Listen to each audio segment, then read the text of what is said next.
Hello，大家好，我係 Gloria Family Law 嘅資深家庭法律師 Jenny， 專做澳洲家庭法。今日同大家講一個好多人都問過我嘅問題。喺澳洲，有啲人喺結婚期間呢，會從父母嗰度繼承過嚟一筆遺產，到離婚分身家嘅時候呢，好多人會以為呢筆錢呢係父母留俾我㗎，另一半應該分唔走啦啩。但係澳洲嘅家庭法呢，唔係咁樣睇㗎，遺產唔會因為係父母留俾你嘅就自動被排除喺財產池之外。法院呢會先將雙方嘅財產擺埋一齊睇，再判斷呢一筆遺產喺成個家庭財富入面佔咗個餅幾大份。講返一個真實嘅案例啦，呢單案入面呢，老公喺婚內繼承咗一筆遺產，大約佔咗兩個人嘅資產池30%，即係大概40萬澳紙。而太太嗰邊呢，只係從自己嘅父母嗰度繼承咗5萬澳紙。初審法官認為雙方對婚姻家庭嘅貢獻呢係差唔多㗎，所以就判咗5-5分。但老公覺得唔妥，於是佢決定上訴。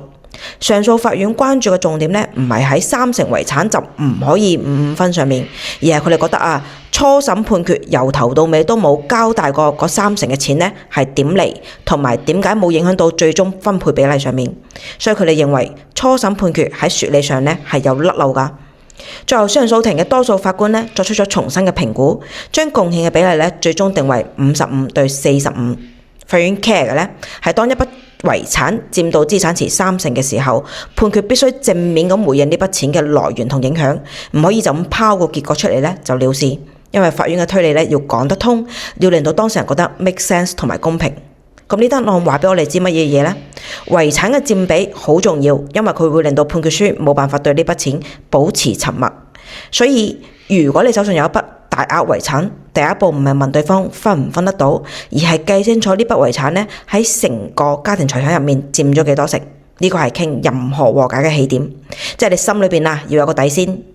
具體點分仲要綜合評估其他因素，譬如話你哋結咗婚幾多年，各自帶咗啲咩嘢入嚟，婚內做過啲咩貢獻，將來各自需要啲乜嘢嘢。所以呢個時候呢，你就需要揾律師去諮詢啦，因為分身家從來都唔係一條1+1等於2嘅數學題，而係一個法官睇晒成盤棋先落紙嘅判決。記住一句說話啦，遺產佔比係籌碼，但係點樣打呢一手牌，仲要睇你哋成盤棋㗎。我哋係安欣家庭法，一個只做家庭法嘅澳洲律所。我哋下一次再見。